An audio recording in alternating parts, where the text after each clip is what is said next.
Okay, dear participants, welcome to our webinar, Practical DORA Insights for and Risk Experts.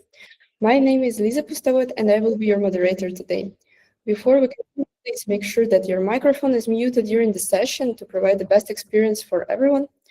Dear participants, you may have noticed that one of our announced speakers is not here today. Unfortunately, Joachim Heidebrecht will not be with us today due to his sickness. However, the good news is that another experienced compliance expert has joined us instead. I'm pleased to welcome our speakers, Mr. Mateusz Rostecher and Mr. Thomas Reimann. Today's webinar will be structured as follows. First, our experts will briefly introduce themselves. Then we will move to the main content section. And at the end, we will have a Q&A section. So please, to make the best use of our time, feel free to submit your questions during the webinar. When we will have Q&A session, I will read them out loud, and you will also have time to ask follow-up questions. Now I would like to give a floor to our experts, and Mr. Rostecher, would you like to introduce yourself first? Hello, thank you very much. Can you hear me well? Yes. Yes, I'm very pleased to be in the webinar, and yes, I am one of the co-founders and the product owner of DORApp. So this DORApp is a compliance solution specifically for financial institutions. But I'm around in the financial industry for more than 30 years. Mainly I was developing core insurance software solutions for the Eastern European and Central European market, and then later in the German-speaking in the DACH region. So I am basically a software guy, but with a lot of knowledge about how financial institutions function. Thank you very much. And now, Thomas, maybe you can say something about you? Yes, of course I can. Good morning, everyone. My name is Thomas Reimann. I'm working in the insurance market for about, 17 to 18 years now. And for about 10 years, I'm working on compliance and data protection topics. I know Mateusz for a couple of years from some companies I worked for. And so he asked me to join today to cover the theoretical part and the compliance part. And I worked also with Achim together on the development of the compliance model that we will see later on, and also on a contractual framework for a SaaS service based on AWS. We reached the ISO 27001 certification in 2018 and continued this certification for 6 years then. And then I left the company, Novum RGI. So I think I also have a kind of background in the compliance and the data protection market. And yes, I will tell some things later on. Super. So, yeah, as Lisa said, Achim unfortunately went sick. Achim is our cloud and compliance guru, and he's the one who is pushing us always to the limits. I could say he's kind of like a Steve Jobs of compliance in financial institutions, I would say. Do you agree, Thomas? Pardon? That Achim is like a Steve Jobs of the financial institutions compliance. Of course, especially when it comes to cloud, but also compliance. He's a very strong actor and a well-known person. Yeah, and yeah, he's also co-founder of DORApp and brings in a lot of ideas. And now let's come to the content of today's webinar. So first, Thomas is going to tell us a little bit how actually DORA fits into the so-called GRC landscape. So what our view on that is. And afterwards, we will touch a little bit what actually are the real challenges with DORA. We work with many financial institutions, and we will share our view on that. And then Thomas is going to show us a DORA compliant risk management framework and documentation framework. So how, especially for small and medium enterprises, how we try to make our lives and the lives of the financial institutions easier in daily practice, covering DORA. And later on, I will cover then the topics which are connected also with some pillars of DORA. This is the famous registry information, and in general, the third-party risk management that comes then later with it. And last but not least, also the incident management and reporting that might seem easy at the beginning, but actually it isn't. And at the end, as Lisa said, we will have a questions and answers session. Yeah. So, dear Thomas, the show is yours. Just tell me when I should switch the slides. Okay. Okay, I will do so. Thank you, Mateusz. Okay, as we see here on this slide, the GRC landscape, governance risk compliance landscape in the European Union. And this is based on that the European Union started some 10 years ago, laying out a set of regulation and legal acts to enable participants in the European Union to make a secure use of ICT technology. And this started with the GDPR in 2016, which was focused very much on the protection of data and on limitation of the use, minimization of the data that should be processed and so on. And later on, they developed a more complex data strategy, which was focused more on how to use the data in a secure way and how to act responsibly in order to enable all participants to have a kind of trust in how people operate with their data and so on. And finally, they developed a kind of cybersecurity strategy, which focuses very much on security of the operation, security of the institution, security of the data, and so on. And the DORA is part of this cybersecurity strategy. But all these regulation and all these legal acts are kind of integrated based upon each other. So this is a very big picture, a kind of general legislation and regulation framework for enabling a secure ICT operation in the European Union. If you look at DORA, this is a sector-specific legal act, very specific for the financial institutions, which is a kind of mirror of the NIS2 directive, which is addressing more the other critical infrastructure providers. You have different terms, but the same approach behind this. Yeah? So you have a very complex set of legislation and regulation, but this all works together to form the framework for the secure operation and for your data protection and so on. Okay, next one, Mateusz, please.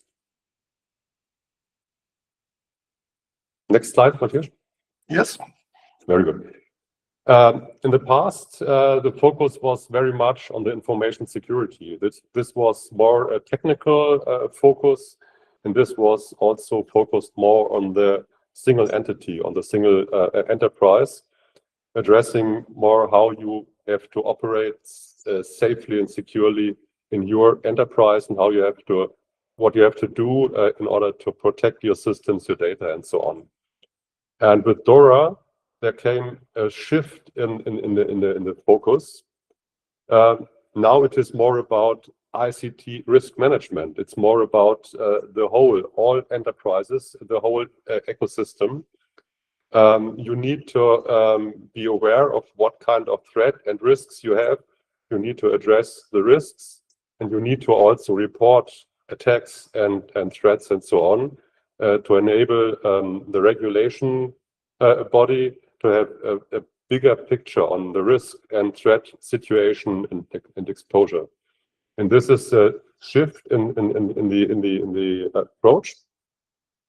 It's also technical, but now you have also the risk and the awareness very much in focus in the DORA.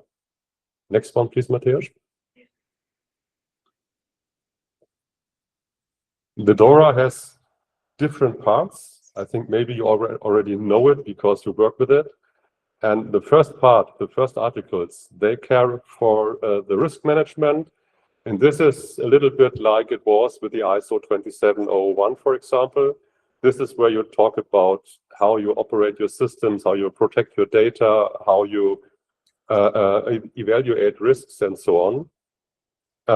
The second part is about reporting. So if you have incidents, if you have attacks, you have to report them. You have to identify it. You have to be able to have processes for handling incidents and so on. And you also have to report on threats that you are exposed to. This gives the regulation body the overview on the situation, on the exposure of the whole market. And the third part covers how you need to test your systems and your measures you take to minimize your risk exposure. There's a very strong description of how you need to test your digital operational resilience. And part of it is also the fourth part, which is you need to document and also to report afterwards your third-party risks. So this will work or this will fit into the bigger picture, how companies work together, which kind of threat and risk is going to be active for what kind of company and so on. So all these things together form not only a technical approach on protection of your systems and your data, but also a kind of general approach for the market and the regulation body. Next one, please.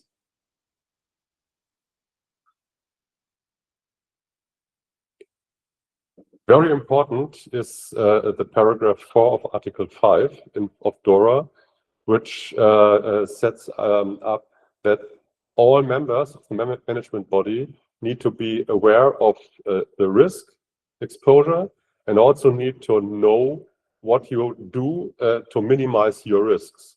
So every member of the management body, every single member of the body needs to be aware, needs to have sufficient knowledge and skills to understand and also to assess the ICT risk and also the impact on your operations. Yeah? When it came to Solvency II, this was always the terms fit and proper. Yeah? You need every single member of the management body need to be enough educated to be able to have an understanding of the risk exposure, and how to handle the risk. And the level of risk, the level of or the exposure to the risk, this also is included in your Solvency II reporting finally. So the risk of the ICT processes is not only IT or ICT internal, but it's also a risk which is valid in the risk landscape of your whole company now. So this is a change of the approach. You have a more overall risk management, not only IT focused, and the whole body, every single member of the body is responsible for this kind of risk management. And then you have delegated acts. One of it is very much focused on your operation, on your IT operation. There you have a very detailed description of how you need to use tools and methods and so on to manage your IT operations and to minimize risk in this operation. The next one is focusing on the ICT contracts. And this is where you also find the register of information, what we do with the DORApp primarily. And the last one is focused on the incident management of ICT-related incidents. Okay, next one. Okay, now it is back to Mateusz, and I will give over. Okay, thank you, Thomas. So basically, we can say that not only financial risk, but also ICT risk is something our management need to understand. Yes, that's basically then a big change. But now I would like to comment a little bit of what is what are the real challenges we're having with DORA. You said that also it is IT operations that has to be done in a proper way, that there's this delegated act that defines everything. Yes. And here I would like to ask a question first. Who is in this group, in the webinar, is currently managing any part of DORA with Excel? So I think Lisa already started a poll. If you go at the top at the right part, you have an icon called polls. And I would kind of like to ask you if you can answer that. I will just notice to all participants that all polls that we're going to have today are anonymous, so don't worry, no one will know which answer you choose.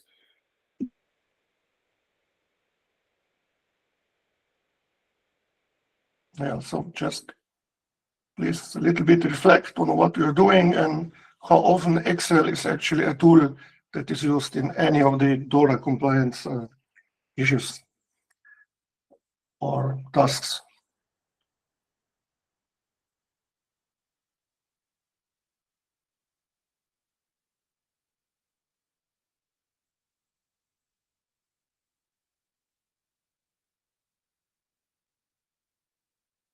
Lisa, do we have any results already? Are our participants shy or not? Yes. Well, I made that everyone could see the results of the vote. So, of the poll, we have 13 answers yes, that they still managing parts of DORA with Excel, and for now 5 votes that no, they have something else. Okay, so that's very good. So yeah, already actually 15 votes yes, 6 no, 16 votes yes. So okay. Back.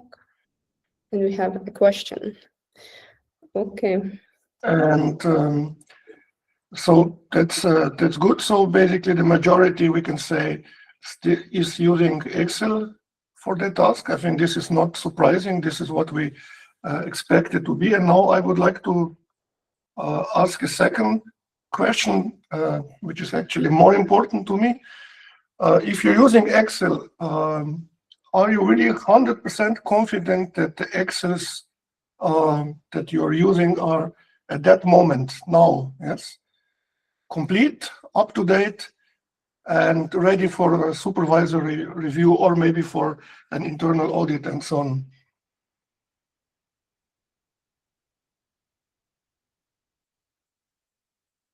So please again reflect a little bit on that. Yeah, people are voting. So currently 5 votes are no, only 1 yes. I guess we can give just maybe half minute more so people have time to submit their answer. Okay, 15 no, only 2 Yes. Okay. So very good.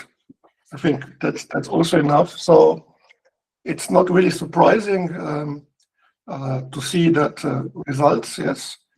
So I will go now back to the challenges we're having. Yes. Um,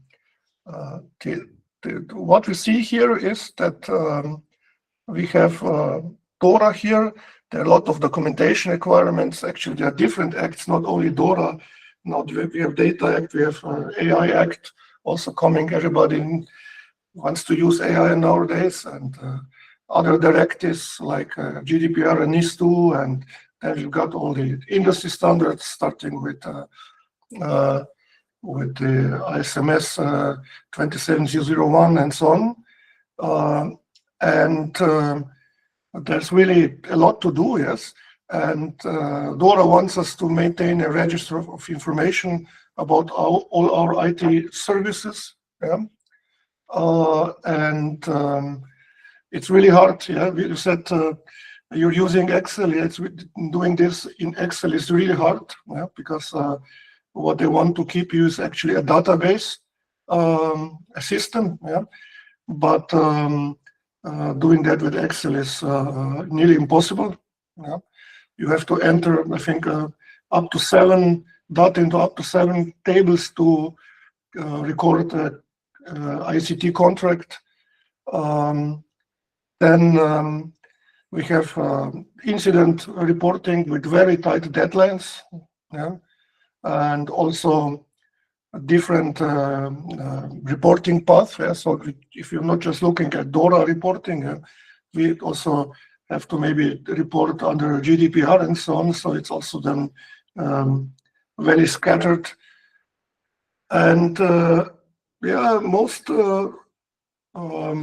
people have also, most financial institutions have really the problem with the third-party risk management. That's now required because this Excel-based, usually sending a questionnaire to the service provider and so on, and then assessing it somehow simply doesn't really work efficiently.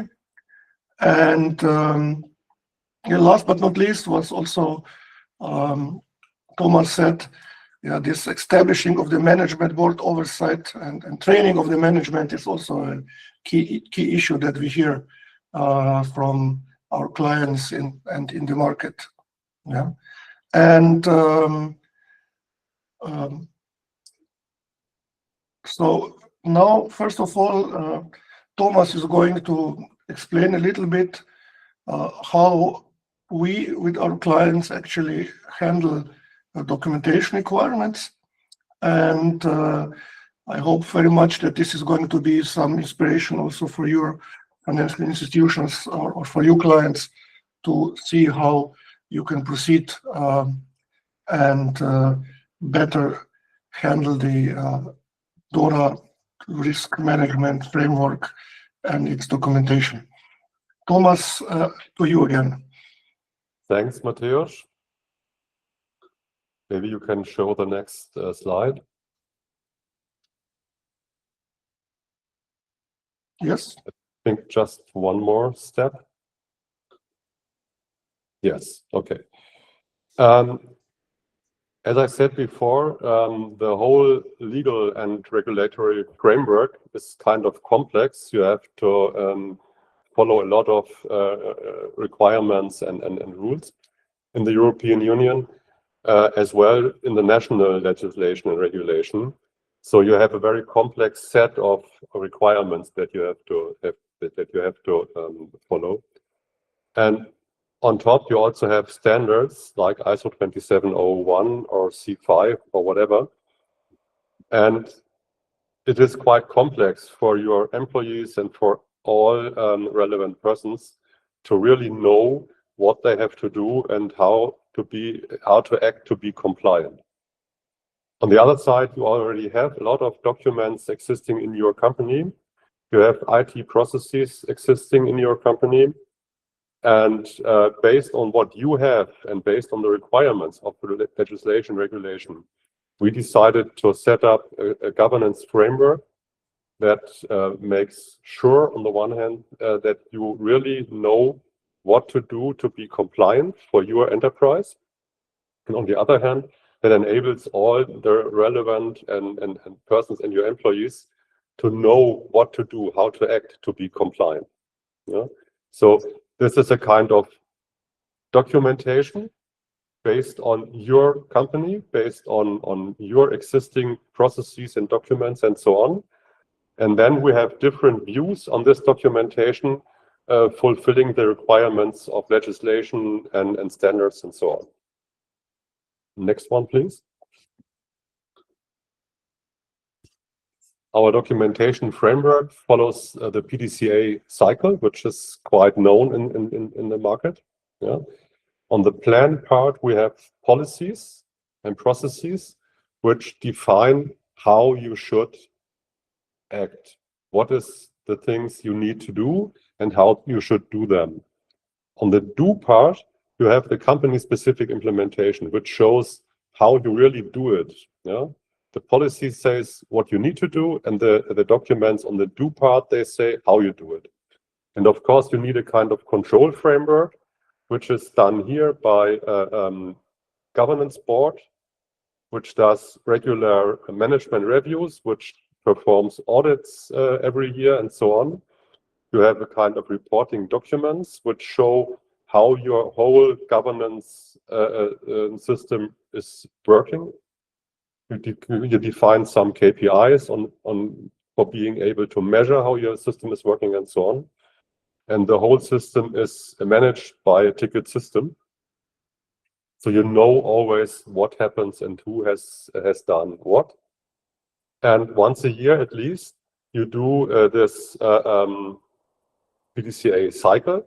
So you try to improve your governance system, which means you perform audits, you have your management reviews and so on.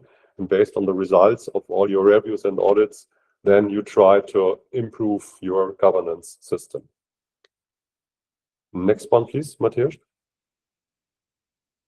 So we defined a structure for your documentation, which is always similar, no matter what kind of document you have. We have always a structure which all participants of this system know. They know what to find, they know how to access it, and they know where to look at it. And we always specify the objectives for specifying a document, and we always specify the main provisions in the document. So everyone can easily find out why this document exists and what is set for in the document. Next one, please. No, wrong direction. Yes. For example, if you try to set up the framework for your cryptography solutions, we have policies on the cryptography itself. We also have a policy for the technical planning of your company and for the operating procedures. So we have the policies saying how you should use cryptography, how you should include this in your planning for your systems, and how you should handle it in the operating, in the day-to-day business. And based on that, we implement documents that document how you do it in your company, in fact. So if you use AWS, then we have a document specifying what is the way you use cryptography for the handling of the data at rest and for the handling of the data in transit. So that there are different technologies at AWS to make use of it. Yeah? The other way is if you have a mail server that you operate, then also we have a document describing how you need to configure your mail server, how you can access data in your mail server, and so on. Yeah? If you implement an app within your enterprise, then we also have a document referring to your development policy that specifies how you need to implement cryptography in your applications. Yeah? And so we make sure that the people who do the day-to-day business know what to do to be compliant with the policies that define what you need to do. Yeah? Every action that you take on this area will be governed by some kind of KPI or monitoring process, and the result of the monitoring and of the KPIs is then always shown at the IT governance board regular meeting. Also, any change in how you want to use cryptography or how you want to implement cryptography needs an IT governance board approval. Yeah? So you always have a ticket showing what you want to change, what you want to implement, for example, and you have the IT governance approval linked to this ticket, so you can always look up how this process was handled. And if you want to improve your cryptography situation, this is also done based on the IT governance board decision, and you can always refer to it in the governance board meeting minutes. So you have this kind of governance overview, and all employees know where to look at to know how to handle cryptography, for example. They do not need to know how it is set up in DORA or maybe in any other of the legislation or regulation acts. Yeah? Next one.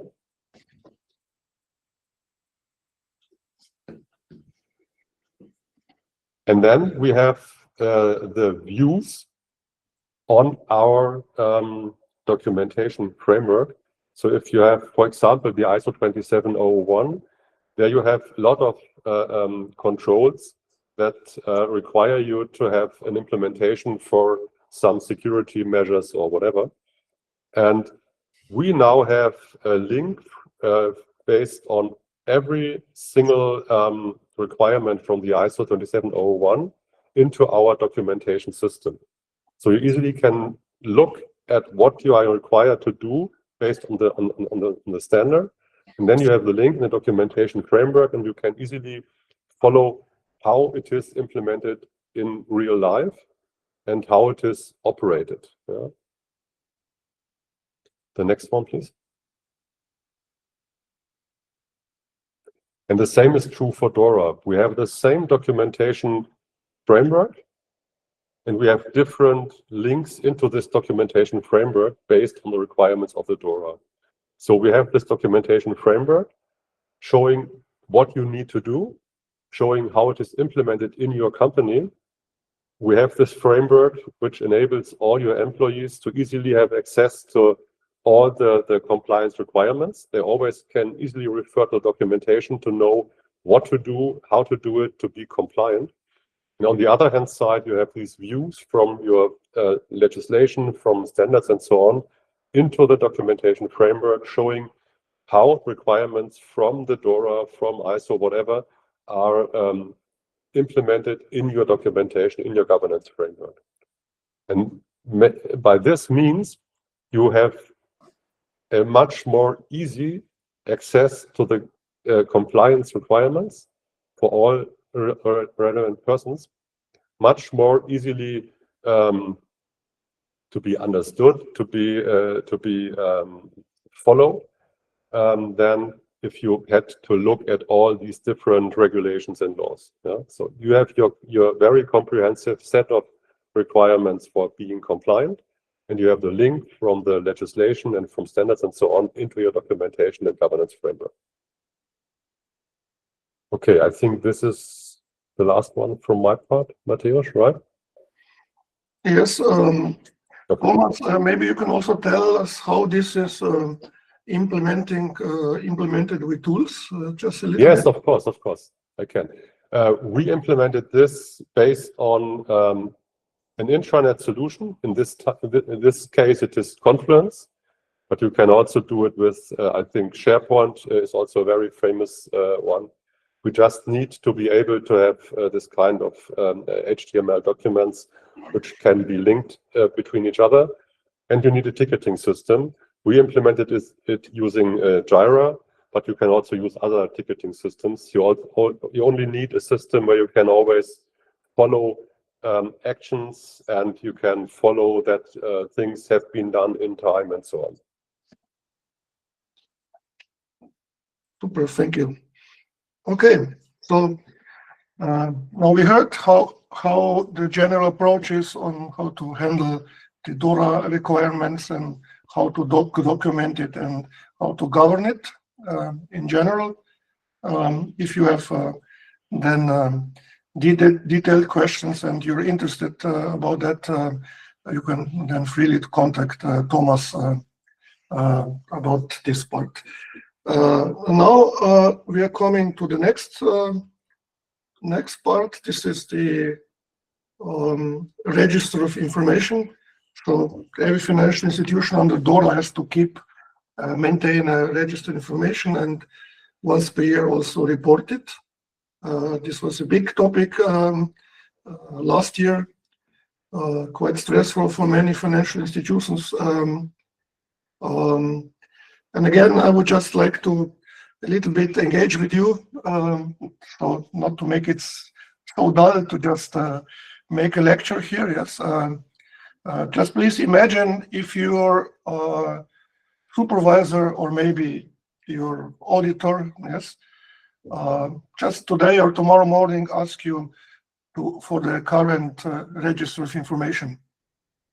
And by that, I don't mean just to get the data, yeah, because maybe the data you have, yes, but also that you can really explain what the situation in your third-party services looks like at the moment. Yeah? So not just to give them the data, but just really also to be able to explain it. How confident would you be that you can do this just basically tomorrow morning? I think Lisa will again make a poll. Yeah. Yes, poll is already. Super. And I see that people are voting. We have 7 votes that people are not sure. 3 votes, yes, 100% confident. Great. And I guess we can leave maybe 20 more seconds because I see that people are actively taking part. So 15 votes, not sure. Only 3 votes, yes, confident. And I see that one participant has raised a hand. Please, if it's possible, write your question, and at the end in Q&A, we will answer it. Okay, I guess we can move on. Okay, so basically 15 against 3. Yeah. 15 against 3, so it's not that easy at the moment. Yeah. Now, with this in mind, I would like to say or ask that we ask ourselves, what actually do the supervisors, what do the European supervisory authorities want from us based on DORA? Yeah? So with the register of information, what they actually want is that we have a system to navigate ICT third-party risk. Yes, they don't want us just to have a document, yeah, or an Excel spreadsheet. Yeah, so if we read carefully DORA, then we see that actually what they want is a full lifecycle management, and they want us to be able to navigate and to see the risks that we have connected to ICT third parties. Yeah, so this is something that's sometimes very hard to first grasp, but this is actually what they want. So that's good. Yeah, but on the other hand, there was in the year already now 2024, there was before DORA started, there was a dry run for this registry of information. Maybe some of you remember. And what actually the reality is, yes, is that the requirements were very fragmented in Actually, the so-called ITS was not even existing at that point, or it was just in a draft state. Then there were frequently asked questions, I think about 150 of them, and there is a XBRL taxonomy, which is very technically complicated. Yes, what people who participated, or the institutions which participated in the dry run, they saw that using that Excel templates with all these cryptic codes and entering one contract in 5 or even 7 tables if it's an intra-group contract, yes, they saw that's nearly impossible. And there was really no tooling support from the ESAs, except those Excel templates, which they later said they will not maintain anymore. Yeah. Also, the national supervisory authorities, they also were late with providing portals for uploading. There was nearly no time for testing. So basically, they want us to have a system to navigate, but on the other hand, the tools for it were simply missing.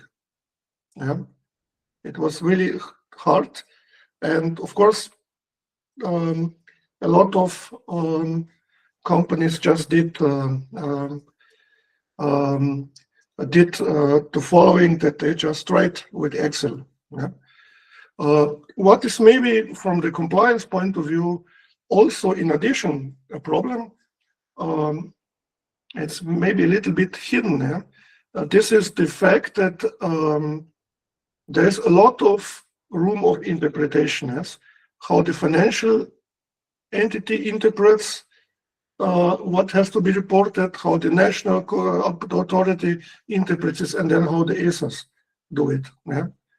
For the same reason that the documentation is very fragmented and it's not really clear, and how to do things. There's one maybe even trivial example, yes, but at some point of time, yeah, there was it was defined that so there is a beginning date, an expiration date of a service, and the reason of termination. Yeah, but if then later the ESAs decided that the reason of termination should actually be reported as not applicable because they don't want to receive any terminated services. Yes. So, and then and at the moment, some moment, the German BaFin portal allowed to import or report, and then the ESA said no. So there was a confusion, and this is just on a syntactic question, yes. Not to mention the typical question was what is a function? Yeah. So you can every financial institution could interpret this as they wanted. Yeah? And what is the problem with that is that, of course, you need to later explain that. Yeah? If you have an audit, you need to explain why you did something and how you did it. Yeah?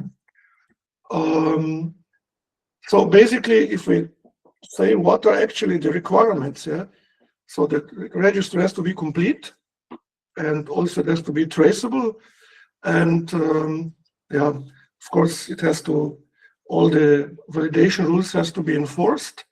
What is also very important for larger institutions, it has to support consolidation, because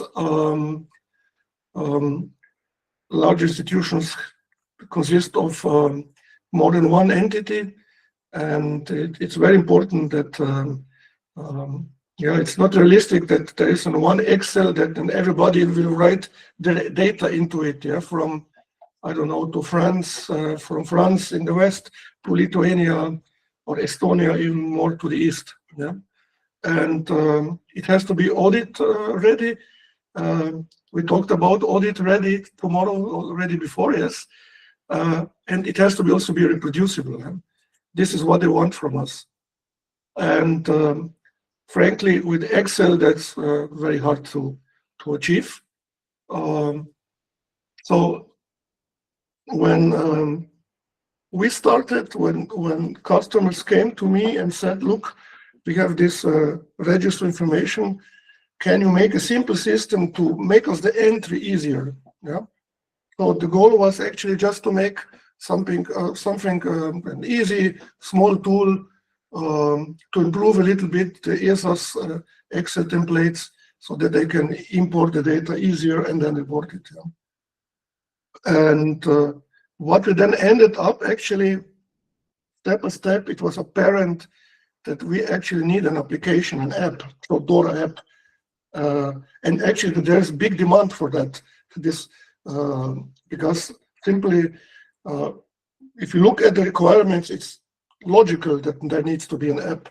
It's not possible just to do this with tools like Excel or Word or SharePoint, or even not Confluence or Jira, yes, as maybe for documentation it is sensible, but here it's simply not.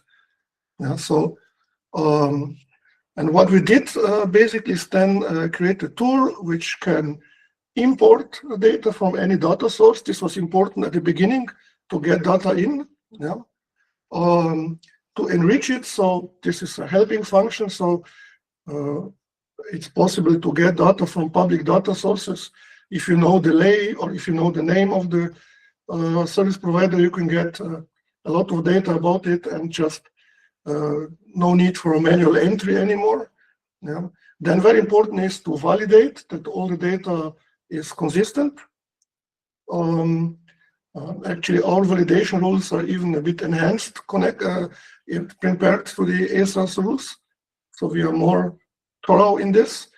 Of course, it then also needs to allow you to manage the contracts and service providers and so on in an intuitive user interface. And last but not least, to then report to any supervisory authority in the EU. And what is also important, to build also your own reporting and analytics based on that, because how otherwise could you figure out concentration risk that you may be having in your financial institution or your group of financial institutions? Yes. So this is what at the end we came up and implemented with DORApp. So we also did the following. Of course, we started at below. You see here is this is the original data that the reporting needs, but we created our own model. So basically, from the point of view and tailored to the financial institutions, and then basically the data is then mapped to the cryptic formats of the regulator and the ESAs. So you can work in your world, in your terminology, with your data, but still then export it to the so-called XBRL formats or any national format. Some countries even want you to report in different formats than the ESAs do. And of course, this model is also extendable, so it doesn't need to be just with DORA. Yeah?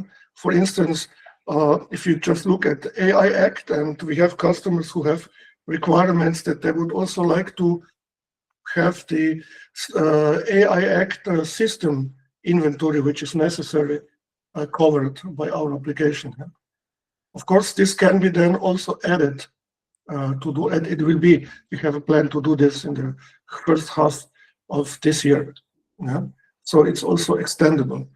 This is the idea of that application. Yeah, I also already mentioned the financial groups and consolidation, which is important. And it's not only about to know which service is for which entity in the group and so on. It's also important that it's flexible from the usability point of view, yeah? So that maybe one entity, I don't know, an entity in Poland can manage their own data in the registry of information, and then into Lithuania also their own, and there might be, I don't know, the headquarters in Czech Republic to stay more in the east, yes, and then they have the overview, consolidated overview of everything. So it's also about permissions, workflows, task management, to make this a seamless process then, the management of the registry information. Yeah. So the financial institutions were also facing the challenges on their own. So I would just like to report a little bit what we saw. We saw that at the beginning, they saw this really isolated and more as a document or Excel spreadsheet. And even only one department was involved, either just IT or maybe legal, yeah, or compliance. Depends on the size of the, sometimes even finance, yes. Depends on the size of the institution. But what they all found out is that they need everybody on board, because all parts of the company are really concerned. Yeah, what's also typical is that the providers didn't deliver the supply chains on time, and with big tech there was even a bigger problem. Yes, we never got the supply chain from nobody got the supply chain from AWS and Microsoft. And then in Germany, for instance, the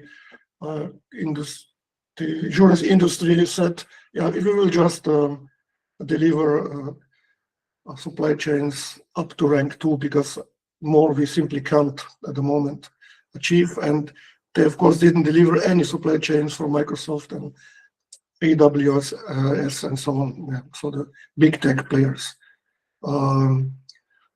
Yeah, as I mentioned before, there was also a lot of questions about what is a function. We actually then turn around this problem to be more like a relief, because if you can do it, DORA doesn't say how you have to do it. Basically, it's good enough if you just create your own systematics then. Yeah? And this was good because everybody could really then adapt it as it pleased them, yeah, as it was best for them. And yeah, some even said, okay, one function is one IT system. Yeah, that worked for some. Yeah, some said, okay, we have got processes, maybe even ISO 9001. Yeah, and then functions are then derived from this process descriptions. Of course, not every process is a function. Yeah, it's a little bit aggregated then. But anyway, people simply then created that based on their needs. Yeah.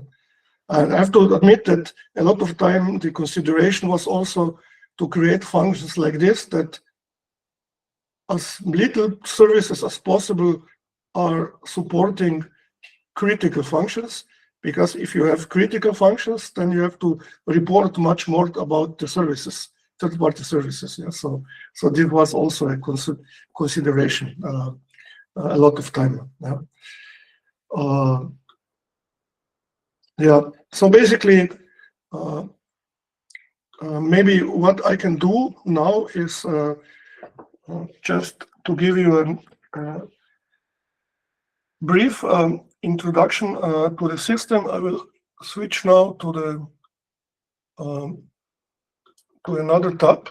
Now, Lisa, can you please tell me if now the system is seen? Yes. Okay. So this is now a DORApp with a dashboard. Yeah. And in the menu, you've got those.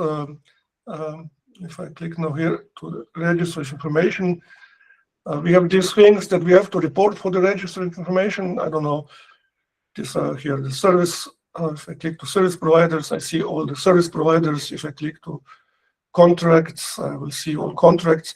And you can create new ones, you can import and so on. But I don't want to show you that. What I want to show you is this navigation, so that this is not really a document or a set of documents. Yes. So I will just go to the reports and to analytics.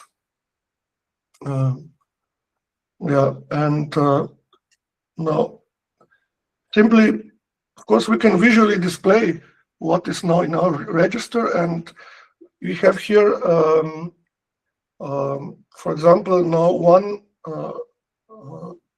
graph, one chart, which says that based on if there is an exit plan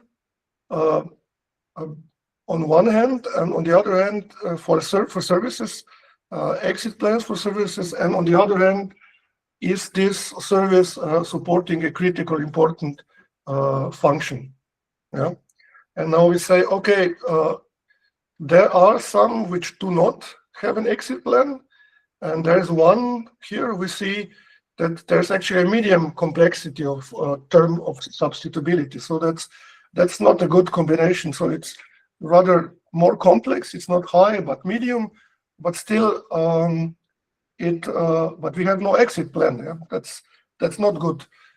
So this information gives me immediate feedback, and if I click in there, I can actually drill in. Yeah? And now, if I drill in, I will see, this is now this particular service. Yeah. So and see, this is a company that I have a license after, and I have a problem here. Yeah. And so I don't. I'm sorry, but the screen does not update. I think we're still stuck on the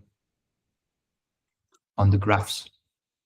I stopped on the graphs, so I will simply then do it again.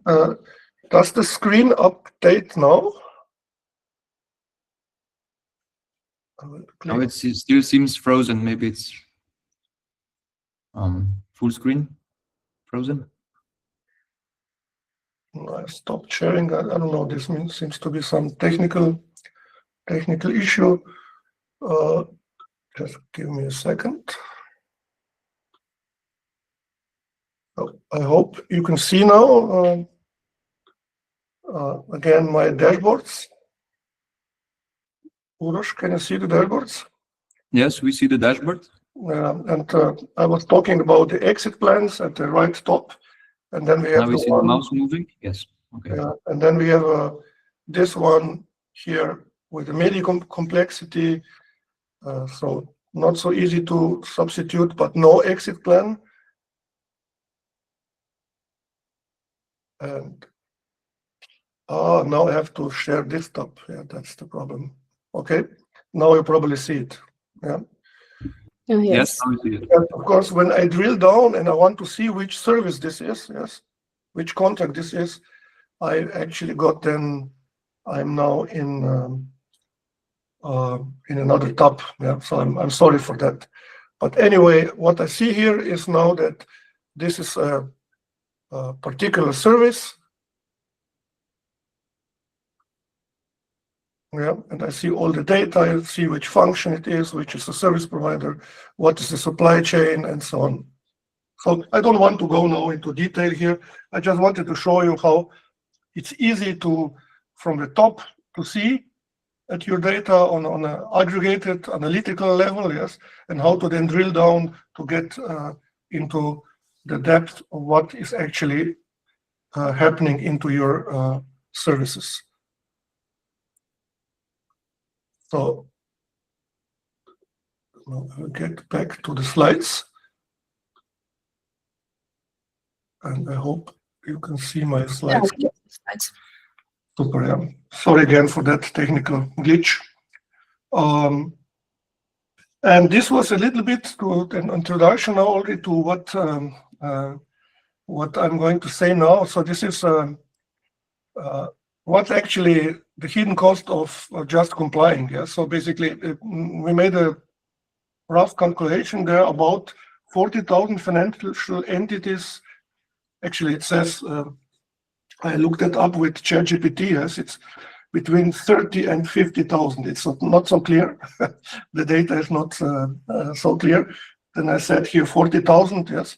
And I said, okay, each institution used up 25,000 euros to build that register of information. I think this is actually a rather conservative calculation, yes.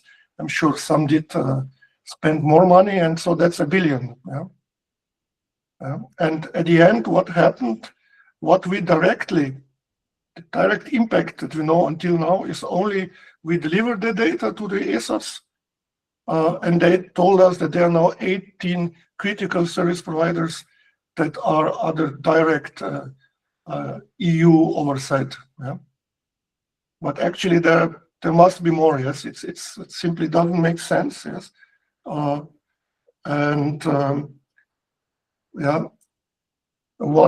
we see that is that actually the register of information is just a foundation. Yeah? This is the foundation for third-party risk management and also incident management and reporting, and at the end also the board oversight. And these are all the things that we also identified as the big challenges the financial institutions are having. And what I showed you in the demo was basically already a little bit of third-party risk management by navigating our register and seeing what actually happens there, where we have maybe some risks that we don't see because we don't have a real overview. And again, that's very hard to do with Excel or any scattered tools. This is just possible to have a central solution to handle all your third-party risk. Okay, so much for that. So I would like to talk now a little bit about third-party risk management and how this is also how we view that and how we do this in DORA. So I will again start a little bit on that. Yeah. What we typically do is send maybe a questionnaire in Excel every year to our service providers, and then we evaluate the risk of it. Yeah. Maybe manually, maybe we have an application for that. Yeah. But actually, third-party risk management is a collaborative and continuous process. Yes. The risks, the changes of the risks are not happening exactly once per year. Yeah? And definitely the risks involve looking at it from different angles, not from only ICT technical or only financial, or only business continuity point of view. Yeah? So there are definitely different people involved into that. Yeah? And the challenges that people are telling us that they're having is simply the following: yes, that there are too many people involved. There are too many different rules to follow. Yes, there are too many, and that actually there are too little connections. Yes, that the one hand doesn't know what the other does. Maybe somebody makes a business impact analysis for a critical function, but maybe somebody else will check the DORA compliance of contracts, and again somebody else will evaluate in Excel questionnaire, but this doesn't all fit together. Yeah? And what they're saying, that basically this all that manual work with Excel, sending emails back and forth, that this really just takes too much time. Yeah? And of course, at the end, also there's no real audit trail that you can show to in case of an audit of a supervisory authority or your auditors. So the real risk, actually, if you look at this from that perspective, is that there's really this. There are disconnected decisions. Yes, like on one hand, risk scoring based on some questionnaire and function criticality, and business impact analysis. Then on one hand, again, the questionnaires, and on the other hand, the contracts. And vendor subcontracts, procurement, compliance, IT, risk, business. Actually, we could put more in the last bullet point. So that's actually what we are risking here. And so the risk is that we don't see risks, or ICT risk, because the decisions and the process is disconnected. But how should that really look like? If you look, what does actually DORA want from us? This is pretty simple, actually. They want the whole life cycle coverage. They want contractual compliance, obviously. They want supply chain visibility. It has to be audit ready and traceable, of course. Yes, to functions. Functions are very important to the DORA,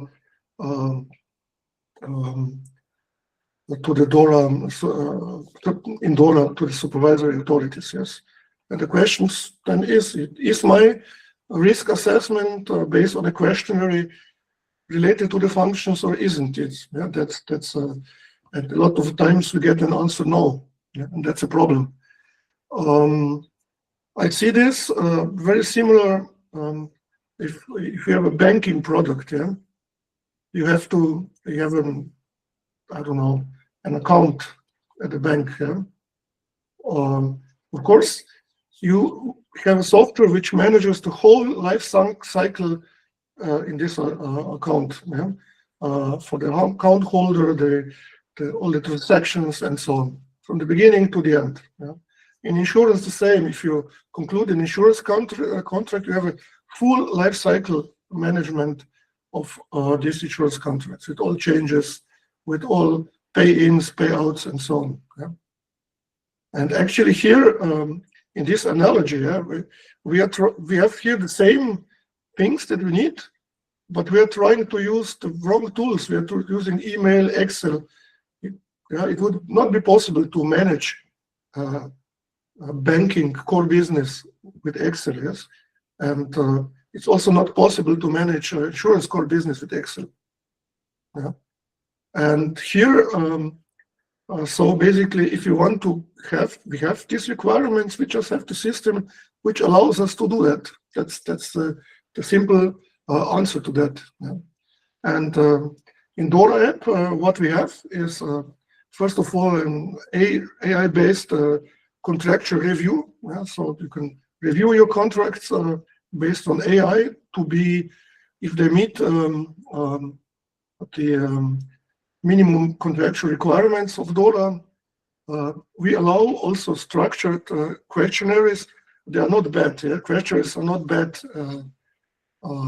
but we ensure that they're really consistent, repeatable, and the data is then also used in the automatically in the register of information, that the risk assessment can be done. And also, at the same time, criticality of the functions is connected to it. We also then have automated risk scoring and classification. All is connected with a task and workflow management, so that people can really work on the tasks together. And of course, we support also a function level business impact analysis, so that the things as that also there supports the RTOs, RPOs, and mapping whether a function is critical or not, and so on. So basically, this is our answer to that. So the benefits are really then this end-to-end life cycle, the transparency. Actually, we talked about the register information before. So basically, if this is in the process, then actually most of the data of the register information can be automatically populated out of those automated lifecycle processes that we have. And last but not least, everything is audit ready, and there's an evidence repository to it. And I don't want to now again go into too much detail, but still I will a little bit show you just one fragment of the functionality. Again, I have to be now very careful there. So I will now with the sharing. I will share now. So here I have a questionnaire that service provider gets, and there are many pages of it. And now I'm in information security, and there's a question. Does your organization have an ISMS? Yes, it has got one. Then we've got is your information security system certified? Yes, it is. What is the scope of this certification? And here I will just, because this all is a little bit not enough, maybe I will say a little more detailed answer here. And then actually the certificate is already lapsed. Yeah? So basically we recertified, and let's say this gets now until 20. I think I wanted to do it. It doesn't matter. 2028, for instance, yes. I doesn't want to do that. I have to take it in 2008. Yeah. And then I can submit this, yes. And I will jump to the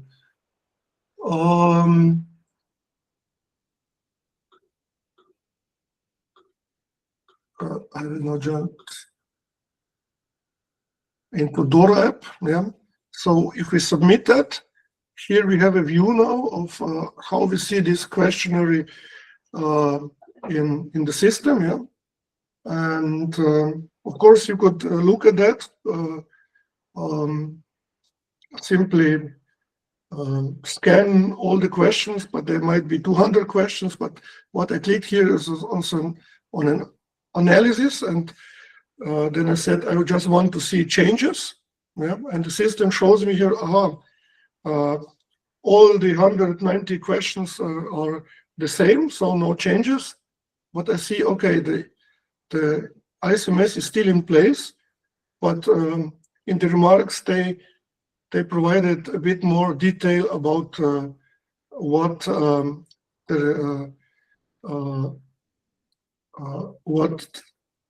the scope is.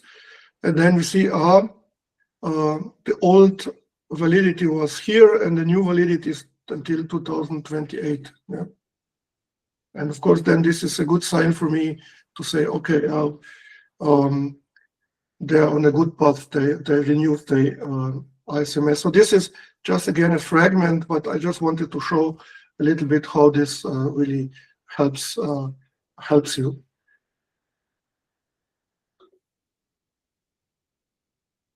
And now I will again share the slides.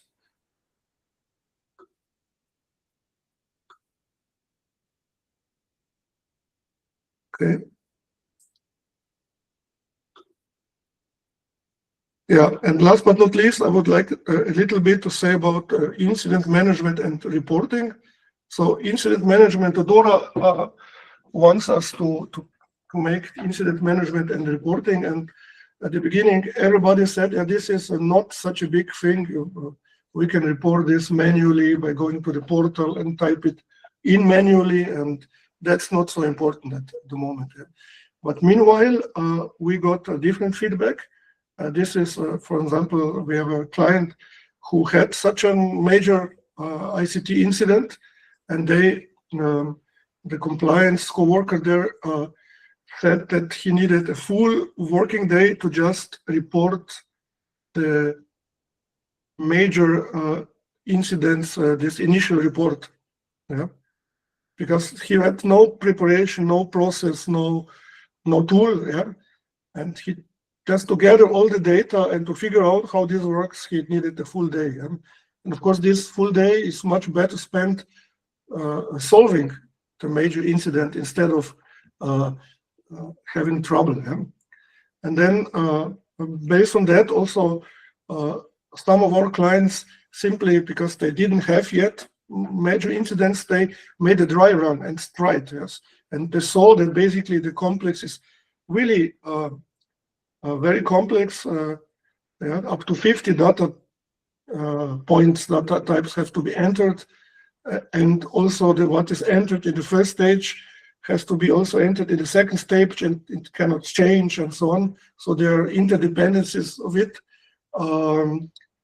Yeah, and then the whole classification is again complex. Yeah, you need to really help here and methodology how to say, how to classify. Yes, and not to mention that several minor incidents together can get a major incidents. Yeah.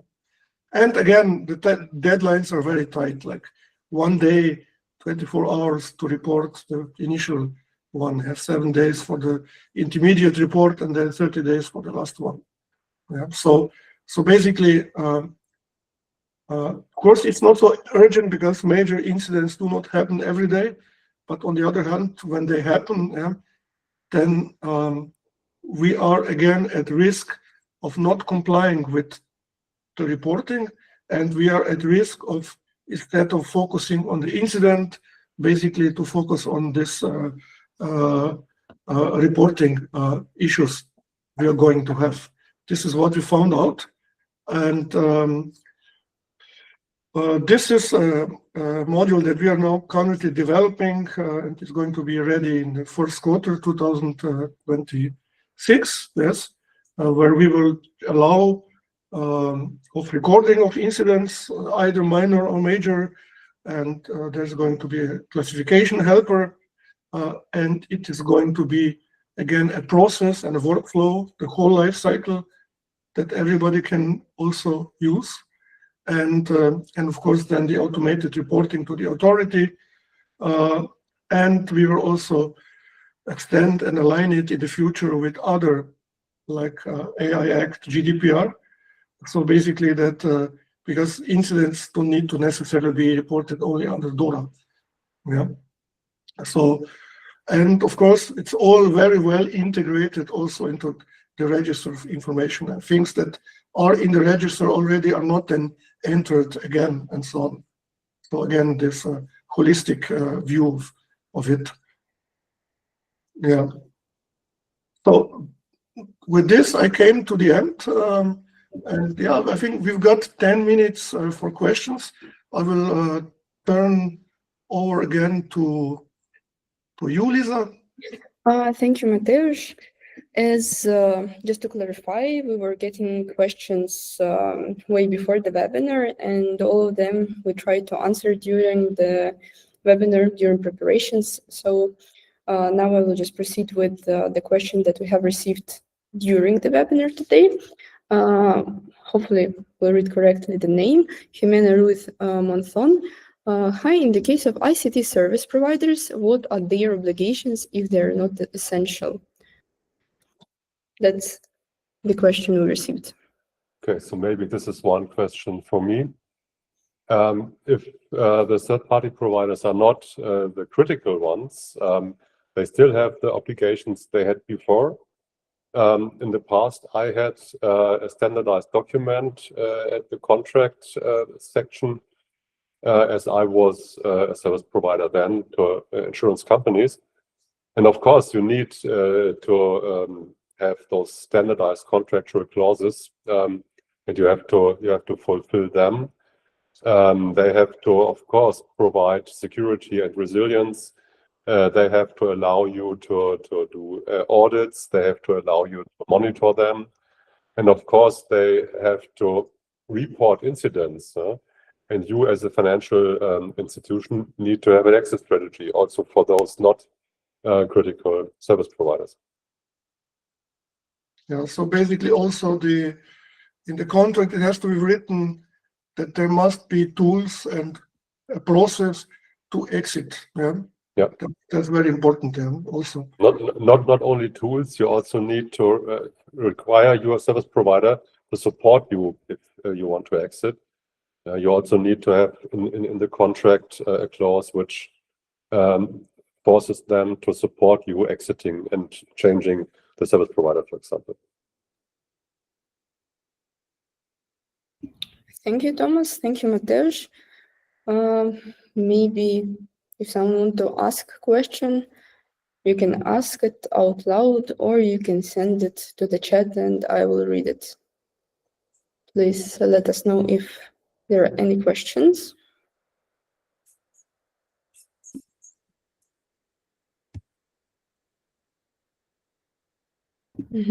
I see one more question. If an entity is exempted for the time being from complying with DORA requirements, what are your recommendations on the minimum best practices requirements to apply, even though not obligated to? This is not so easy to answer, I think.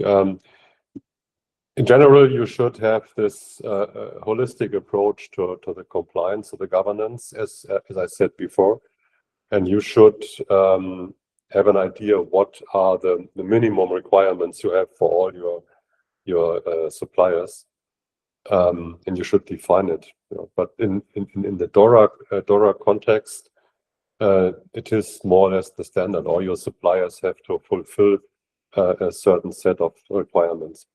And maybe I am also, let's say, a co-founder of several startups in the financial industry, and what we do is, of course, we always set up this governance framework that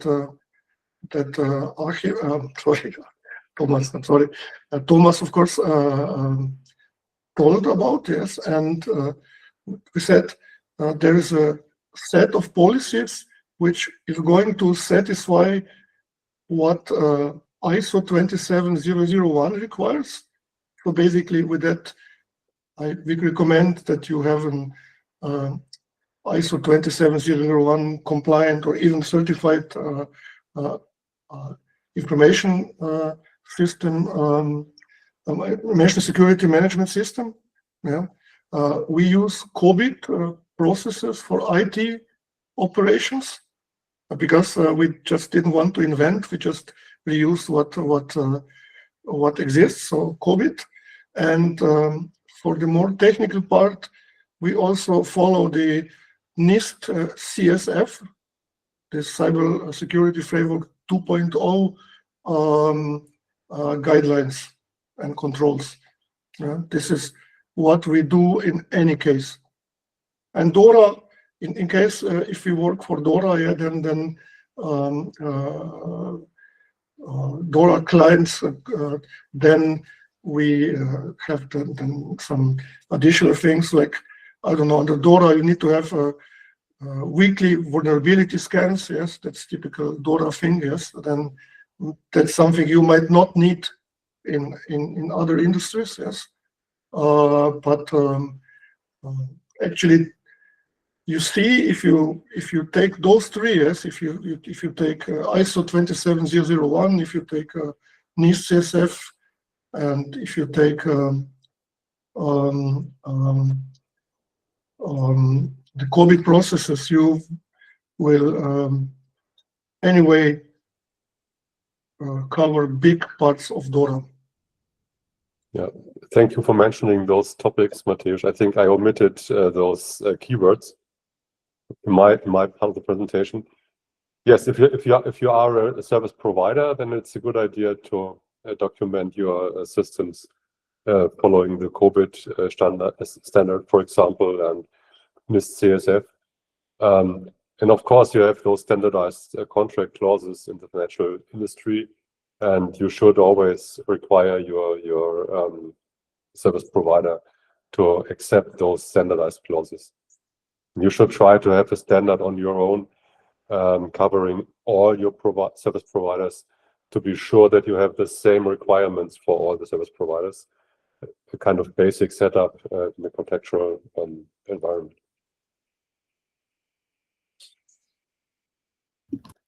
Thank you. Any more questions? Maybe someone want to ask out loud or send to the chat.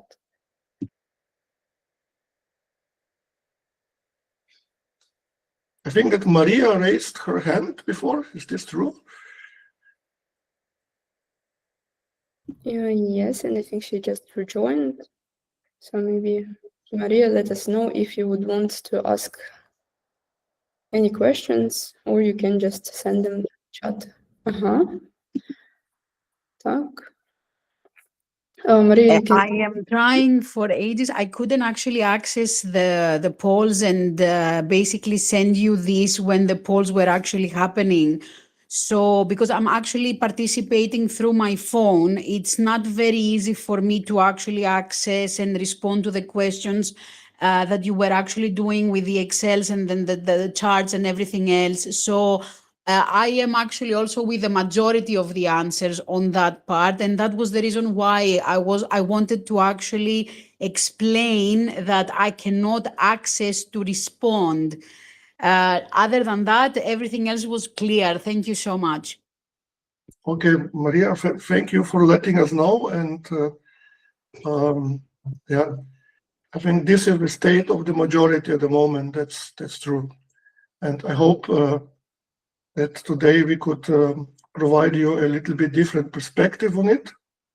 Yeah. And maybe you can think about moving forward with easing a little bit your compliance, and actually make it also more risk-proof, yes, by using tools like DORApp. Yes, of course. And if we can support you or if we can answer more questions, feel free to contact us easily. I think Lisa already provided our contact information. So yes, thank you so much. Feel free. I would just also ask you, dear participants, if it's possible, spend 2 minutes and leave a review for us. Either you can write directly to our speakers or tag us on DORApp. We will be really grateful because it will give us feeling if we should make one more webinar, maybe prepare something else, and your feedback is very valuable for us. Thank you. Okay, also from my side, thank you very much. Thank you for taking the time. And I wish you good luck with your compliance work and with DORA. Thank you. Thank you so much. Okay. Thank you also. Thank you.